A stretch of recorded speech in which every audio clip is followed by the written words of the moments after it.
un espacio en el que nos adentramos en las vidas de personalidades y figuras del país con un nuevo enfoque. Son historias detrás de los rostros que dejan huella y tú estás invitado a conocerlos, porque ahora abren los micrófonos del panel de análisis G9 en El Atrio de los Gentiles.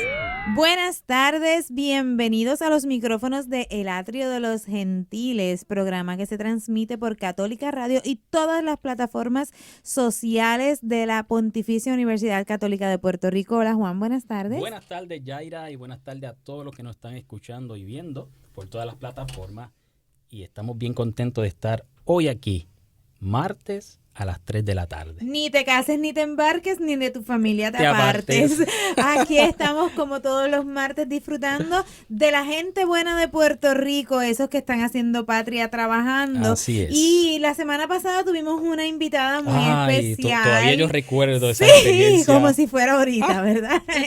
Así mismo. La verdad que tuvimos con nosotros a Claudia Ramírez Portuondo. Ella fue la primera velerista puertorriqueña que cuando tenía 16 años cruzó navegando el Atlántico y así también pues tuvo la oportunidad de tener una experiencia maravillosa. Y durmió en una hamaca. En una hamaca.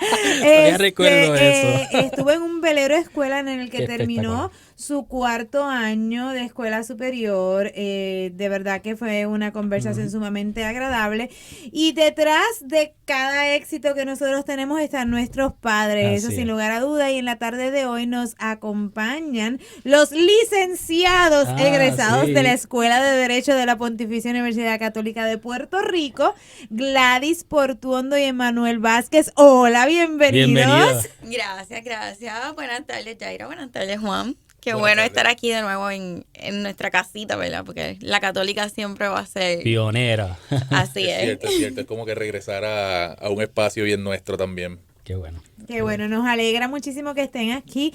No solamente ya no como estudiantes, quiero decir, no están como en su función de abogados, sino en la función de los papás de Claudia. Yo me imagino que ustedes deben haber perdido su nombre y se convirtieron en algún momento en los papás de Claudia. Así mismo fue. Sí, definitivo. No sé qué es más difícil, si entonces hablar de como abogado o hablar como papá de Claudia en este contexto, porque es medio complicado a veces entrar en esa materia, ¿verdad? De qué papel jugamos como papás dentro de lo que ya Claudia les contó.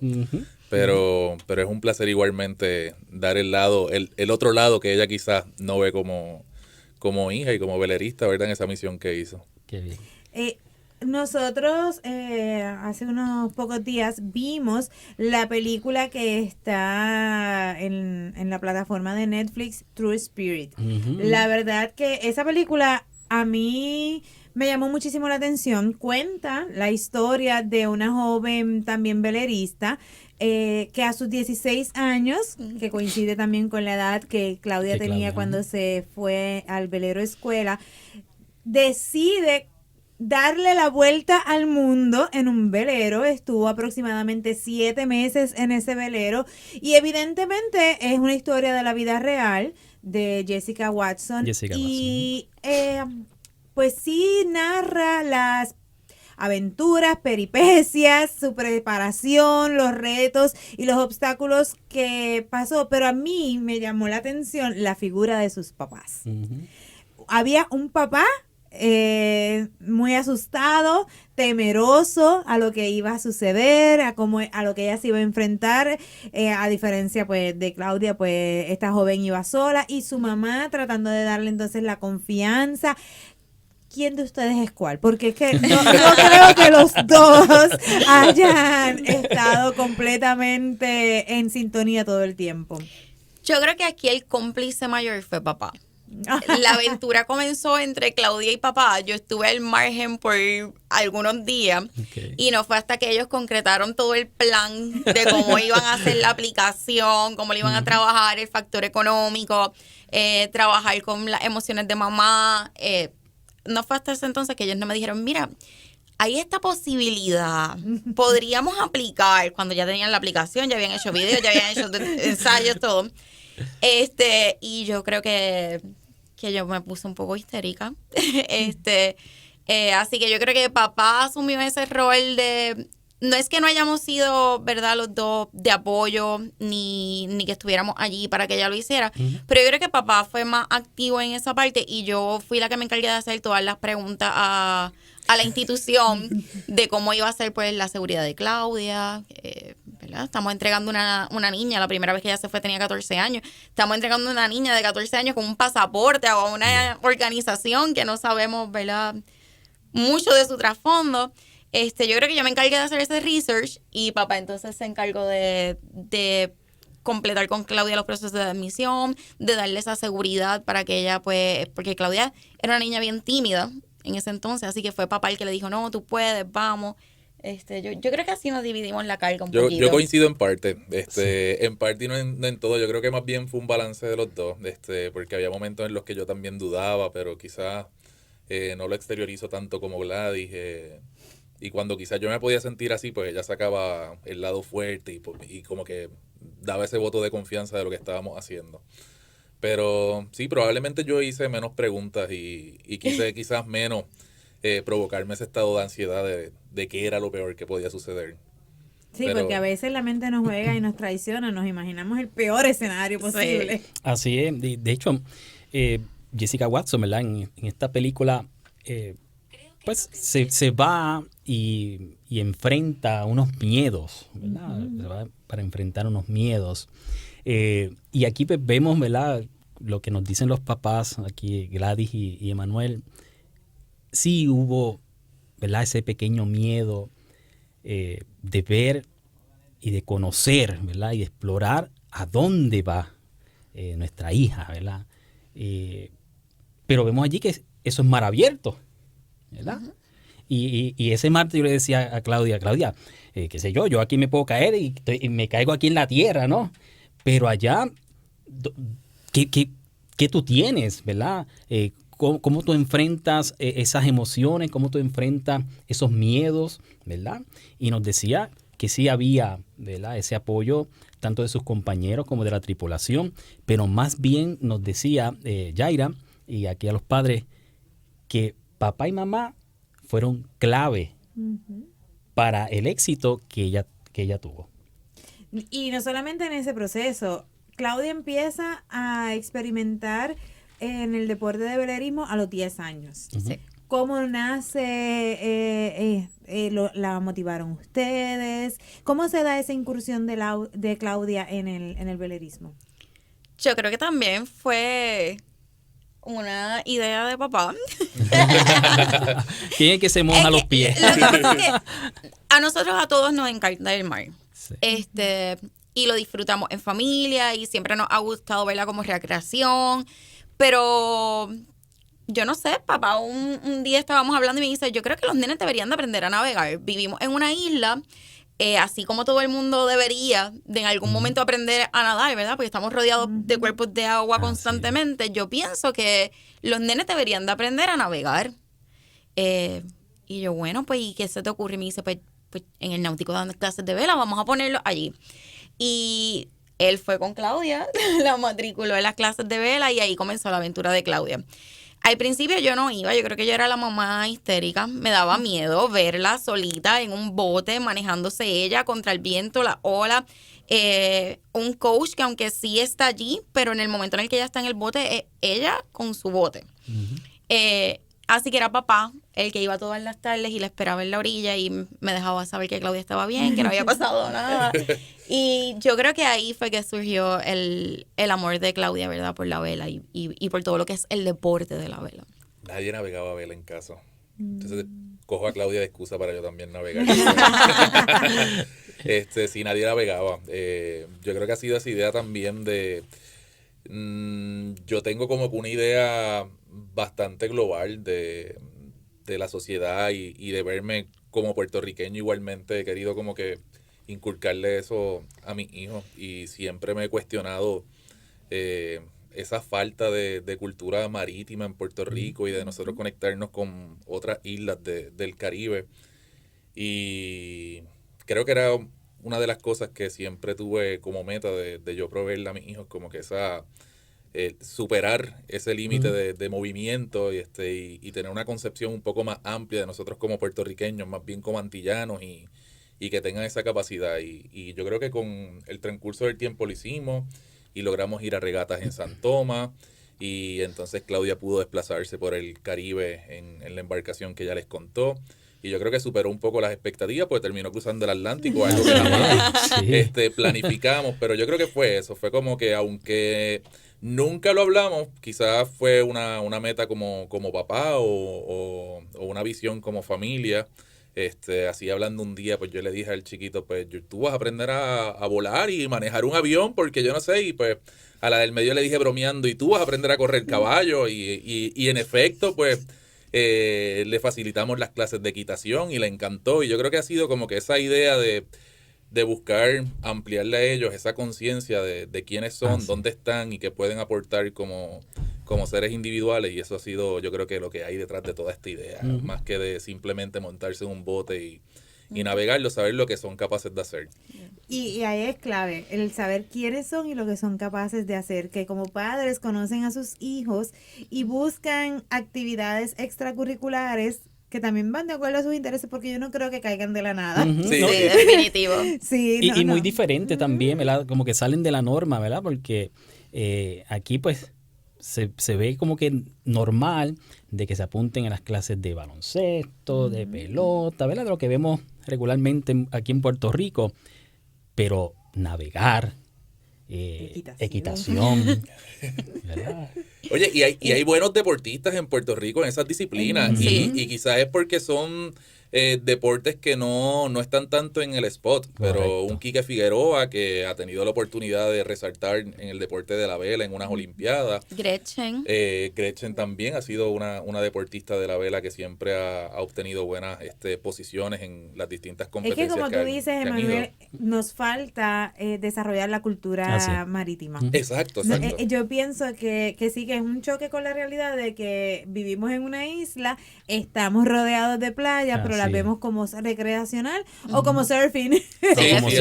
Son las únicas dos perspectivas que le ponemos a ese recurso natural que se podría explotar en muchísimas facetas distintas. Y una de las cosas importantes, ¿verdad?, que Claudia nos decía, ¿verdad?, el martes pasado, sobre leer, ¿verdad?, y tanto el viento y educarse, ¿verdad?, lo del viento, lo del agua. Hemos visto, ¿verdad?, recientemente y regularmente aquí en Puerto Rico, de las corrientes marinas, de estas olas, y siempre hay muertos, siempre se meten, ¿verdad? Entonces, ¿hasta qué punto uno puede, ¿verdad? Y recuerdo que ella decía, es que uno ve posibilidades de cómo tú saber de dónde viene el viento, de dónde viene, ¿verdad?, la corriente, todo eso. Así que una oportunidad también para educarnos, ¿verdad? Y educar también a los que tanto ustedes, ¿verdad?, como padres, ¿verdad?, que van conociendo también todo lo que Claudia está aprendiendo, y también exponerlo, ¿verdad?, aquí a todos los que podemos tocar, ¿verdad? Por eso estamos aquí en los micrófonos del Atrio de los Gentiles, para que conozcan, ¿verdad?, todos nuestros radioescuchas, todas estas historias, y también, ¿verdad?, conocer sobre el mar. Sí, yo creo que es una gran oportunidad también para ampliar las perspectivas, porque debemos sintonizar y ver las experiencias como unas oportunidades.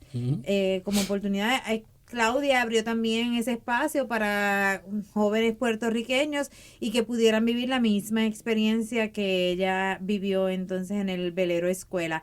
¿Cómo se prepara una familia que, aparte de que son papá y mamá, pues hay otros dos hijos más pequeños en todos los aspectos? Pero podemos irlo, pues, emocionalmente, cómo se prepararon para ese momento en el que saben que Claudia va a salir, y ya no, la primera vez fueron 4 meses, pero ahora va a ser un periodo de tiempo mucho más largo. Pues, ¿cómo ustedes se prepararon emocionalmente? ¿Cómo se prepararon en la parte tecnológica para mantener esa comunicación? ¿Qué plan tuvieron? Y también en la parte económica, porque esto representa un gasto adicional que no estaba previsto en la planificación financiera de la familia. Yo pienso que en la parte emocional, Claudia nos venía preparando a nosotros. Yo creo que no nosotros a ella, sino ella a nosotros. Claudia, cuando comenzó las clases de vela, otra de las cosas por las que, ¿verdad?, decidimos ponerla en las clases fue porque Claudia, aunque no lo crean, era una niña bien insegura. Claudia le tenía miedo a todo. Claudia era bien tímida, bien introvertida. Y decidimos que tal vez ese espacio, esa conexión que ella iba a tener en el mar solita, que tuviera que depender única y exclusivamente de los recursos que tenía en el barco, y va a tener que trabajar, ¿verdad?, con esa seguridad en ella misma de la toma de decisiones, pues decidimos ponerla allí. Y una vez nosotros vimos que Claudia pudo, que empezó a ganar esa confianza en ella misma, que empezó a ser una nena más extrovertida, más responsable, a tenernos esa confianza, nosotros dijimos, pues mira, pues yo creo que Claudia está lista para salir un ratito del nido. Esto no va a ser eterno, son unos cuantos meses, y lo vamos a poder sobrellevar. Obviamente preparamos a sus hermanitos porque ellos pues no eran más pequeños, no entendían porque la hermana se va a ir tanto tiempo, cómo iban a sobrevivir sin ella. El chiquito sobre todo para dormir, porque dormía con ella, o para compartir en las actividades cotidianas o en los eventos especiales, los cumpleaños y demás. Y poco a poco pues fuimos integrando a los pequeños en otro tipo de actividades para satisfacer, ¿verdad?, tal vez ese vacío que iba a dejar la hermana, y que ellos pudieran distraer su mente y enfocarse en otras cosas, en lo que Claudia hacía, lo que realmente le gustaba. Y yo pienso que en esta parte, más que emocional, lo que nosotros trabajamos fue la confianza. Yeah. Después que Claudia nos demostrara que ella podía, que lo iba a hacer bien, que no iba a, ¿verdad?, tal vez a cometer errores, portarse mal, tener regaños, que no la enviaran de regreso. Oye, es que si pasaba algo nos iba a decir. Claro. También, como que esa comunicación de que no tuviese vergüenza, que si algo salía mal o algo no funcionaba, pues nos dijera para poder nosotros actuar.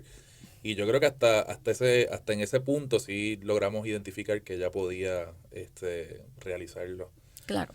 Y es como dice Gladys, fue ella prepararnos a nosotros y a su vez nosotros entender que estábamos listos también para darle ese espacio y que ella lo hiciera. ¿Cuándo se dan cuenta que Claudia sí puede?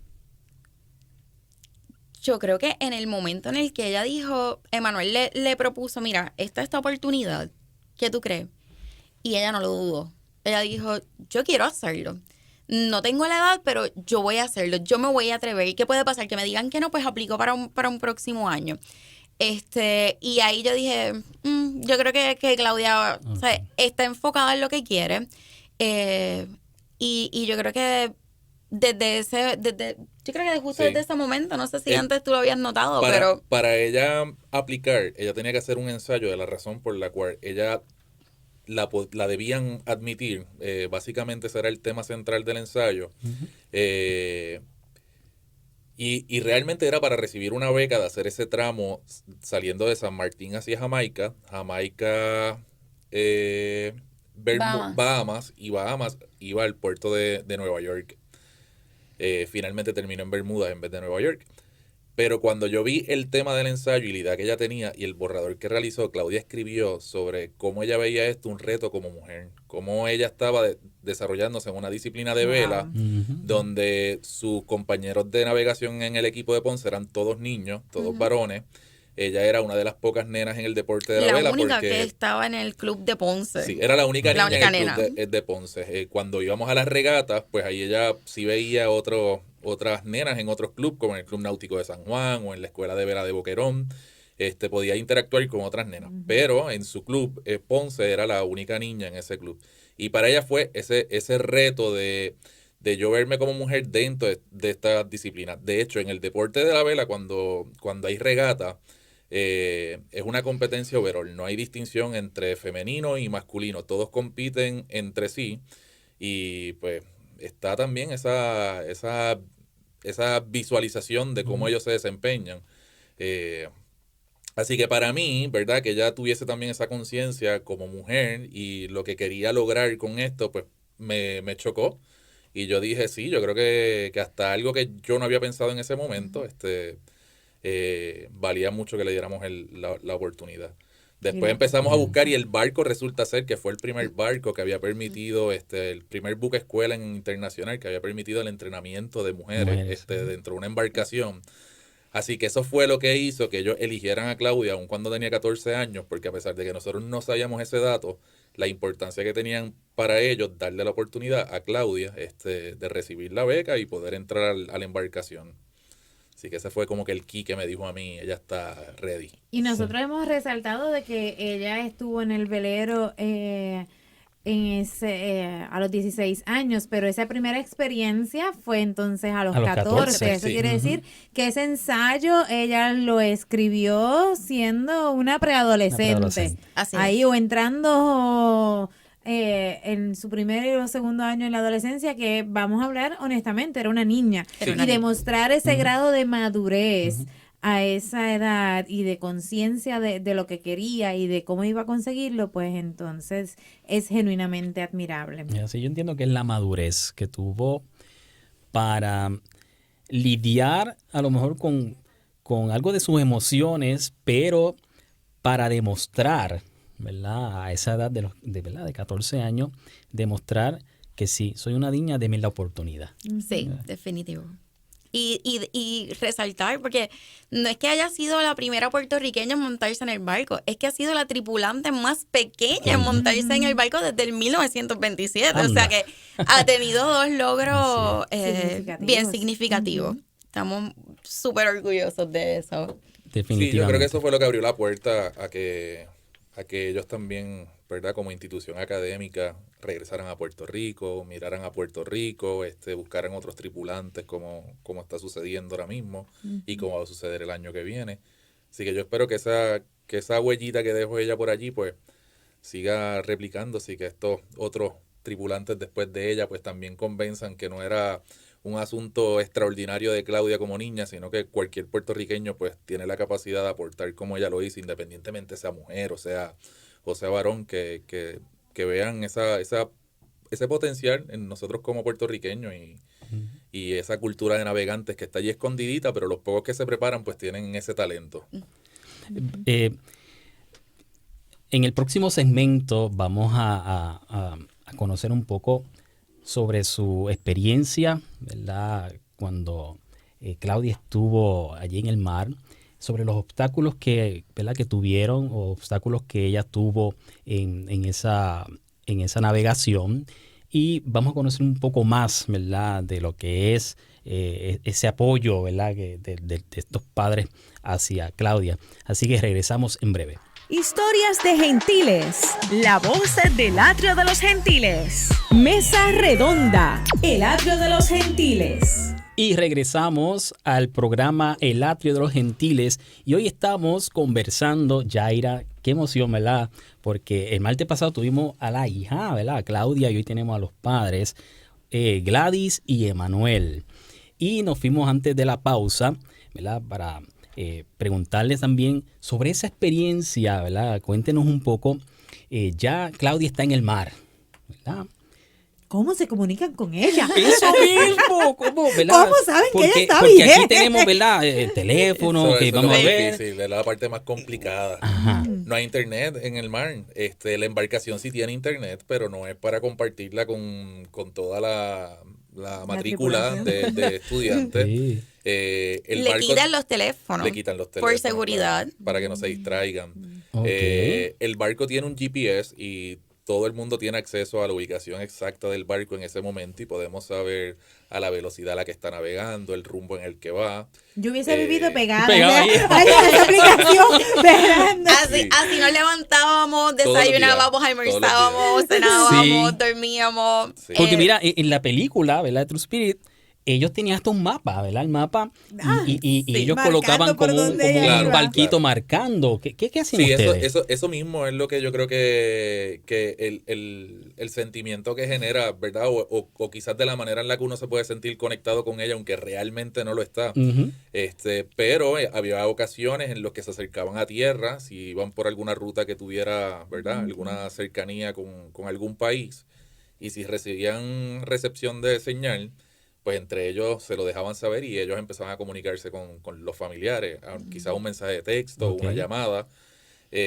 Para Claudia fue sumamente fácil conectarse con nosotros porque pues tenía una compañía de celular que podía coger roaming en cualquier país. Había para otros estudiantes que en cada lugar al que llegan tienen que comprar un SIM card para Ya. poder llamar a su familia. Así que por lo menos tuvimos esa oportunidad. Pero todos los días se recibe un email del capitán, cómo está la tripulación. Si el niño, ¿verdad?, se enfermaba, pues recibíamos una llamada de la enfermera, no importa dónde estuvieran, un email, pasó esto. Académicamente también nos reportaban si tenía alguna dificultad en alguna materia, en matemáticas, en inglés.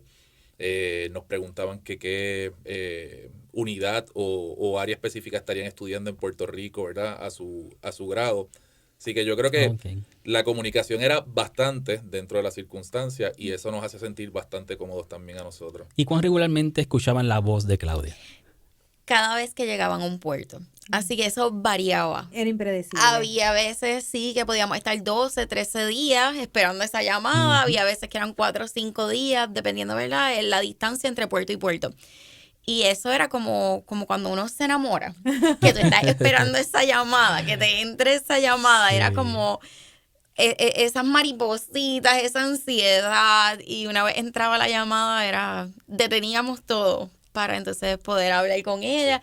Y era bien breve, o sea, la realidad es que nosotros ansiábamos que llegara la llamada entraba, mamá, papá, estoy bien, estamos bien, estoy viva, los tengo que dejar porque tengo watch, que creo que ella les contó, ¿verdad? de las Ok, cuales sí, que hacían, sí. o los tengo que dejar porque es que estamos haciendo algo interesante aquí entre los amigos y tengo que aprovechar, así que yo creo que el sentido de comunidad también que ella creó con sus compañeros hacía que ella quisiera aprovechar el tiempo en el barco al máximo. Es como, yo sé que ustedes van a estar allí cuando yo llegue, siempre se lo dejábamos saber, Claudia, el día que tengas que regresar, hayas terminado o no, tu casa está aquí, tu puerto seguro es casa, no dudes en decirnos, pero ella realmente no tuvo ninguna dificultad y trataba de aprovecharse ese tiempo. A veces nosotros le exigíamos comentar un poquito más de tiempo en la llamada y ella, no, yo lo llamo más tarde. De hecho, fuimos a buscarla a Noruega cuando finalmente llegó. Y nosotros teníamos programado conocer Noruega ya estando allí. Pero ella dijo, váyanse ustedes que yo me quedo con mis amigos. O sea, no conocimos Noruega con ella, así que con los otros 2 hijos nuestros pues, tuvimos la oportunidad de pasar unos días en Noruega, pero ella decidió gastarlos con sus compañeros y lo entendimos y le dimos el espacio. Claro, porque ya no sabe cuándo los vuelva a ver. Así es. Entonces, como decía Gladys, su puerto seguro es acá en Claro. Guayanilla, en su Claro. casita. Muy pocas personas, yo creo que no he hablado nunca de esto en el programa, pero en la Escuela de Derecho mi rol es trabajar con los estudiantes que se preparan para la reválida, de diferentes perspectivas, no directamente dándoles instrucción, pero sí coordinando los servicios. Y veo las ansiedades que viven los estudiantes que se preparan para la reválida, los nerviosismos, las angustias. Y ustedes vivieron esta experiencia de mandar a Claudia mar abierto en medio de su preparación para la reválida de cada uno de ustedes. La primera, cuando ella estaba de 14 años y se estaba preparando Emanuel, y posteriormente pues la tuya, Gladys. Entonces, ¿cómo podían manejar el estrés que de por sí trae la preparación para la reválida con estas incertidumbres que ustedes mismos cuentan, de que no saben cuándo va a entrar esa llamada, de que están a la expectativa de ver cómo ella iba a estar, qué iba a pasar con Claudia? Yo creo que ahí fue fundamental el apoyo familiar. Obviamente que nos dimos mutuamente, nuestra familia, nuestros padres, nuestros propios hijos. Y por lo menos en mi caso, yo hice parte de esa motivación de estudiar de reválida, el tratar de sacar lo más que pudiera para cuando llegara la llamada, poder centrarme en esa llamada, y era como la motivación. Así que lo pude manejar en ese sentido. Emanuel... Yo no sé qué decirte, una familia de 5 y con una reválida, y con una reválida que puede dar más estrés que otra cosa. Había muchas cosas que daban estrés en ese periodo de tiempo, pero sí fue difícil. El proceso de preparación de reválida de por sí es complicado, más con una familia es más complicado todavía, y teniendo una hija en algún lugar del mundo, pues sí lo complica más. Yo creo que finalmente fue eso, o sea, y no es por dar promo o algo así, pero el apoyo también de los profesores y de la Escuela de Derecho, pues es algo que está allí aguantándolo a uno mientras uno pasa ese trago amargo, ¿verdad? De la preparación de reválida. Así que son muchas cosas, con que pequeñas y uno no lo ve.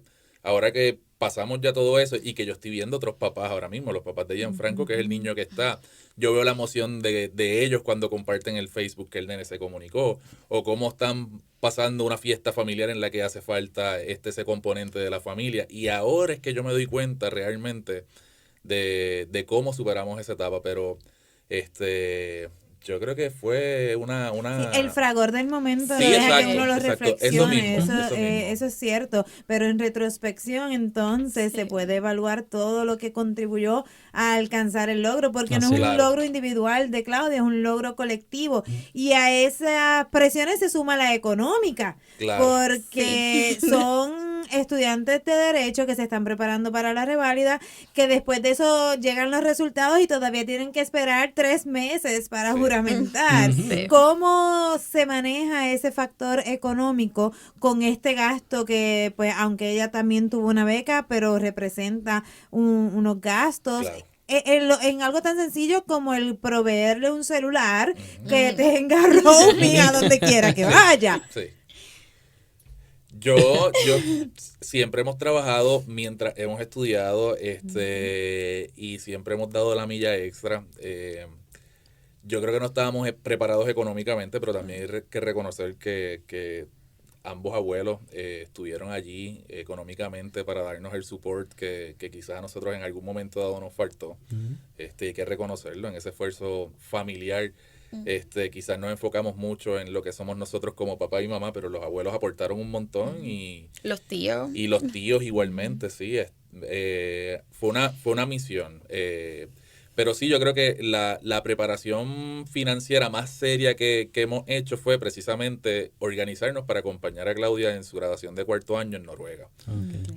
Ya ahí pues teníamos tiempo para organizarnos. La segunda vez que a Claudia la invitaron a formar parte de la tripulación, tomamos noticias de básicamente una semana para otra. Nos dijeron, existe este espacio para Claudia, tiene que estar la semana que viene en Las Palmas, en España. Y hablando de reválida, el director del barco vino a Puerto Rico para dar promoción a lo que es la academia, el barco, el programa. Invitó a Claudia para que Claudia pudiera hablar de su experiencia. Eso fue en noviembre. Este día que Claudia tenía varias escuelas con el director, todavía no sabíamos que Claudia iba a ser becada. Llegan los resultados de la reválida. Y ahí yo me entero que pasé la reválida. Así que íbamos a tener una cena familiar. Él nos dice, es que yo los quería invitar a cenar porque nos quería dar la noticia. Y yo le digo, pues no importa, estábamos tan felices, venga a cenar con nosotros, lo invitamos y él pues vamos. Y en medio de la celebración, porque yo había pasado la reválida, él dice, permiso, yo también les tengo un anuncio. Y ahí entonces es que con toda la familia nos dice que Claudia pues había hecho tan excelente labor que la iban a becar. Y era 18, 17 de noviembre, y teníamos que estar en la Gran Canaria. En la Gran Canaria. Allá al lado. El 5 de diciembre. El 5 de diciembre. El charco. Sí. Pero qué charco. Sí, por eso es que cuando trato de poner en perspectiva cuánto nos preparamos económicamente, fue mucha improvisación, ¿verdad? Porque o lo hacemos o no lo hacemos. Pero ya yo creo que prepararnos, pues igualmente tuvimos que educar a Claudia cuál es tu presupuesto en cada puerto, porque en cada puerto ya se puede bajar y va a tener sus actividades. Tenemos que hablar de cambio de moneda, seguridad al momento de hacerlo. Te doy una visa, cómo la puedes utilizar, no la pierdas, que cualquiera puede utilizar la visa y hacer transacciones. Así que esas son las lecciones, ¿verdad?, de vida que Claudia pudo tener en la embarcación y que quizás a nosotros nos permitieron enseñar cosas que de otra manera, pues, no sé cómo lo hubiéramos hecho. Pero sí, de esa manera surgió. Y en 5 días yo creo que tuvimos que entonces montarnos en un avión y llevarla a España. Así sucedió. Wow. En este proceso tienen que haber vivido 1000 experiencias, 1000 emociones variadas. Así es. ¿Cuál fue el momento en el que más miedo sintieron? ¿O más incertidumbre? Yo creo para mí, por lo menos para mí, cuando la dejamos en las Canarias, que cogimos el avión de regreso, porque obviamente cuando ella se va la primera vez, la dejamos en San Martín, van a Jamaica, van a las Bahamas, sigue en el Caribe, o sea, uno siente como que está allá al lado. Pero cuando yo me monto en el avión y yo digo, es que yo voy a dejar a mi hija en el otro lado del mundo, si le pasa algo, como yo llego aquí, o sea, esto no es un vuelo de 2 horas, es que, ¿cómo lo vamos a hacer? Y yo creo que ahí fue cuando más miedo, no miedo, sino como, yo diría hasta nostalgia, como ese sentimiento de mamá, de, ay, estoy dejando a mi pollito aquí, ¿quién lo va a cuidar? Más que tiene un Sí, poquito de era angustia. No sé para Manuel, pero por lo menos para mí ese fue. Cuando se quedó varada en Bermuda por la pandemia, que no podía salir de allí, yo tenía una real preocupación de cómo le íbamos a sacar de Bermuda. Yo creo que ese fue un momento bien en el que me sentí vulnerable. Ese fue el momento en que se esperaba en Nueva York y nunca llegó. Y nunca llegó a Nueva York. Cuéntanos un poco de eso. Ese fue en el primer viaje que ella hacía. Su travesía terminaba en Nueva York. Era un entrenamiento de 4 meses donde iba a navegar el Caribe hasta entonces llegar a New York. Nosotros la recogíamos en New York y regresábamos a Puerto Rico. Okay. Fue en marzo del 2020 precisamente. Las noticias eran de todas las muertes que había en Nueva York, sacando personas en camilla. Habían cerrado Broadway. Cuando nosotros llegamos a New York City, habían cerrado Broadway, no podíamos hacer absolutamente nada. Fuimos como una semana antes de que ella llegara, como que tratando de compensar la experiencia de los otros 2 hermanos de Claudia. No hicimos nada con ellos. Pues finalmente el día que Claudia llegaba, el barco decidió no atracar en Nueva York precisamente por la situación de la pandemia y nos dicen, pues vamos a terminar en algún puerto del Caribe. Pensamos que iba a ser Puerto Rico porque como ya tenían visa los 60 estudiantes para visa estadounidense, ¿verdad? Para atracar en Nueva York, pues nosotros pensamos, si es el Caribe, pues Puerto Rico, porque aquí todavía no había mucho... Sí estaba dilucidándose ya el asunto del toque de queda, del lockdown, pero no se ha implementado. Así que nosotros regresamos a Puerto Rico esperando que en algún momento nos dijeran que iban a llegar a Puerto Rico, pero de repente nos dicen, decidimos ir a Bermuda. En mi conciencia del Caribe jamás y nunca estuvo que fueran a dirigirse a tan cerca de Portugal como tan lejos de Puerto Rico. Así que allí fue que sentí miedo, porque es que no me imaginaba de qué manera iba a llegar. Entonces, cuando hablamos de apoyo financiero y cómo nos preparamos, le contaba ahorita ya ir afuera del aire que allí es donde sentimos el apoyo de abuelo cuando nos dice, mira, ya esto se salió de control, hay que ir a buscarla. Quiero a mi nieta, sí. Hay que traerla. Hay que buscarla y pues entonces él sufragó los gastos de pagar ese vuelo en particular de una avioneta que salió de Puerto Rico directamente a Bermuda a buscarla a ella y a su vez pues rescataron varios tripulantes que decidieron volar con Claudia a Puerto Rico, porque de Puerto Rico sí pudieron tomar un vuelo a su destino final, pero en Bermuda ni aterrizaba ni salía nadie. Y en esa ocasión compartimos la angustia con unos papás. Cuando Claudia fue becada, también fue becada una niña de San Martín, una niña francesa que reside en San Martín. Y los papás tenían la misma angustia. Así que nosotros recibimos a Claudia en casa, pero también recibimos a la amiguita, a la compañera. Y estuvo viviendo con nosotros casi 2 meses. Wow. Sí. O sea que en ese tiempo nadie sabía qué era el COVID, cómo funcionaba, todos teníamos incertidumbre. Yo creo que sí, que también en esa ocasión fue bien difícil. Sí. Todo lo demás pues fue un prepararnos para cuando ella se vaya de casa finalmente. Fue una práctica, un ensayo. Sí. Si ustedes fueran a utilizar unas frases que describan su estilo de crianza y que les permitió desarrollar esta experiencia para Claudia, que ustedes le brindarían como consejo también a padres más jóvenes que pudieran ir dirigiendo a sus hijos en direcciones vinculadas a sus intereses y permitiéndoles volar, experimentar, pese a las circunstancias y los obstáculos que se puedan identificar. ¿Cómo ustedes describirían ese estilo de crianza que ha permitido esto? Yo pienso que es fundamental la comunicación. Hablarle a nuestros hijos, no importa la edad que tengan, ¿verdad? Abiertamente, escucharlos, entender cuáles son esos intereses que ellos tienen, empujarlos, guiarlos y apoyarlos. En lo que sea en baloncesto, como hablábamos ahorita, gimnasia, natación, lo que sea. Es fundamental que los papás estén allí, estén presentes en la actividad. Yo creo que eso es lo más importante, y también la confianza que le brindamos a nuestros hijos. El que nuestros hijos nos puedan decir cuáles son sus preocupaciones. Como bien dijo Emanuel, en el momento que algo los haga sentir incómodos, no les agrade, sientan que están perdiendo el norte, el rumbo, puedan venir y decirlo y no sea ¿verdad? Una situación que cree caos o tal vez hasta algún tipo de agresión, como a veces vemos que hay nenes que dicen, mira, yo no quiero ir más al ballet, y eso para los papás a veces resulta como, no tienes que ir, que tengan esa confianza, y según va creciendo, ¿verdad? Pues esa confianza se va ampliando y se va teniendo una perspectiva de lo que los hijos quieren y permitirles ser y dejarlos ser felices, porque a la hora de la verdad ellos van a crecer y no hay nada peor que uno trabajar en algo que uno no le apasiona, que uno no ama, que no te hace feliz. Así que yo creo que desde chiquitos hay que encaminarlos a que cuando sean adultos felices, productivos y que puedan dar y aportar a la sociedad, ¿verdad? De eso que siempre les ha apasionado.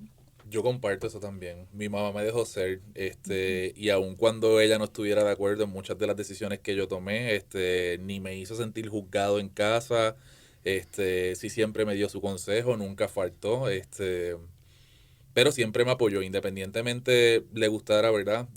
Por qué disciplina me iba o qué era finalmente lo que quería hacer, siempre estuvo allí. Y yo creo que eso mismo me chocó a mí, ¿verdad? Y valoré cuando me convertí en un adulto. Y eso mismo es lo que he tratado con mis hijos, dejarlos ser y igual ayudarlos a descubrirse y guiarlos en ese proceso. Así que mi mayor consejo, ¿verdad? Sé que esta entrevista puede asustar a muchos y decir jamás permitir a mi hijo que lo haga, o yo como padre no quiero vivirme eso. Sé que eso puede pasar, pero me veo ahora reflejado en otros papás, como dije ahorita, y siento mucha satisfacción a su vez que haya otro niño que le han permitido lo mismo y que como familia ellos están disfrutando ese proceso, y independientemente de la disciplina que sea, como dice Gladys, sea en baloncesto, sea en cheerleader, que igualmente está de moda ahora, dejarlo ser y que se disfruten la niñez y su desarrollo. Eso es lo más importante. ¿Qué logro ha obtenido Claudia ya cuando llega aquí a Puerto Rico con toda esa experiencia? Bueno, Claudia se adelantó un año enterito, se graduó a los 16 años de cuarto año. Así que ella, desde que regresó del barco, tuvimos un proceso de adaptación, porque como bien ella les contó, fue bien fuerte. Pues ya es una adolescente, exacto. Había muchas no podemos cosas. perder de perspectiva las características del adolescente humano y en la etapa en la que ella estaba. Claro, es una etapa sumamente complicada de por sí, así que añadirle que después de haber tenido mucha libertad, ¿verdad? Porque de haber estado en Amsterdam y de independencia, claro, y de independencia regresar a la casa de mami y papi. Sí. Pues ella, como adelantó ese año, ella no pudo completar en el barco, por ejemplo, lo que fue el College Board, el SAT, su examen de admisión a universidades. Eso estaba pendiente. Así que ella regresó a Puerto Rico, comenzó a enfocarse en prepararse para esos exámenes de admisión. Y le ofrecieron la oportunidad de, aun cuando no ha cumplido tan siquiera los 18, Claudia es coach en el Ponce Yacht and Fishing Club, que es donde ella se vela, de los niños de la categoría de Optimis. Son los primeros barquitos que se navegan. Y ahí hay niños como de entre 7 a 12 años. Como 7 a 12. Sí. Como 7 a 12 años. Así que ella es la encargada de ese grupo de niños. Está levantando una nueva generación de veleristas y y compartiendo el amor que ella tiene por la vela con estos chicos, a ver si de allí también surgen, ¿verdad?, nuevas posibilidades en el deporte. No, y yo creo que también en el aspecto de su ingreso a las universidades a las que aspira, creo que es un logro que debe estar próximo a cosechar. Todavía está en esa incertidumbre de dónde me voy. Yo prefiero que no se vaya a Maine porque el clima no me agrada, pero como dijimos ahorita, si es lo que ella quiere, pues nada, iremos a Maine con mucha ropa para superar el frío de invierno, pero es su decisión. También mira a Texas, que hay escuelas marítimas allí también. Así que yo creo que entre esos logros inmediatos como en los futuros tiene todavía algunos por cosechar. Yo creo que este es el mejor ejemplo de ese refrán que dice que hace falta una aldea entera para sacar adelante a un niño. Así que les queremos agradecer que hayan sacado de su tiempo, tanto la semana pasada para traer a Claudia como esta semana para compartir sus experiencias con nosotros. No queremos caer en el romanticismo o idealizar el proceso, porque tenemos que ver que se superaron obstáculos, que se vivieron vicisitudes, incertidumbres, pero que el trabajo en comunidad, en familia, fue entonces el que logró el éxito, y que también se están trabajando pues el éxito con los otros dos en las diferentes actividades que están involucrados. Gracias por el tiempo que sacaron para estar con nosotros. Y los micrófonos del Atrio de los Gentiles son de ustedes, así que según Claudia y toda su prole sigan cosechando éxito, nos lo dicen, claro, y aquí encantados los recibimos. Muchísimas gracias. Gracias a ustedes. Gracias por su recibirnos. Gracias. Muchísimas gracias por haber estado con nosotros en la tarde de hoy. Los esperamos en el próximo programa de El Atrio de los Gentiles. Buenas tardes, Juan. Buenas tardes, Yaira, y buenas tardes a todos los que nos están escuchando y viendo por todas las plataformas de Católica Radio y de la Pontificia Universidad Católica de Puerto Rico. Nos vemos el próximo martes. Intégrate a la mesa y descubre las vidas de los gentiles. Comunícate con nosotros a elatriodelosgentiles@pucpr.edu. Queremos saber de ti. El Atrio de los Gentiles es una producción de la Pontificia Universidad Católica de Puerto Rico.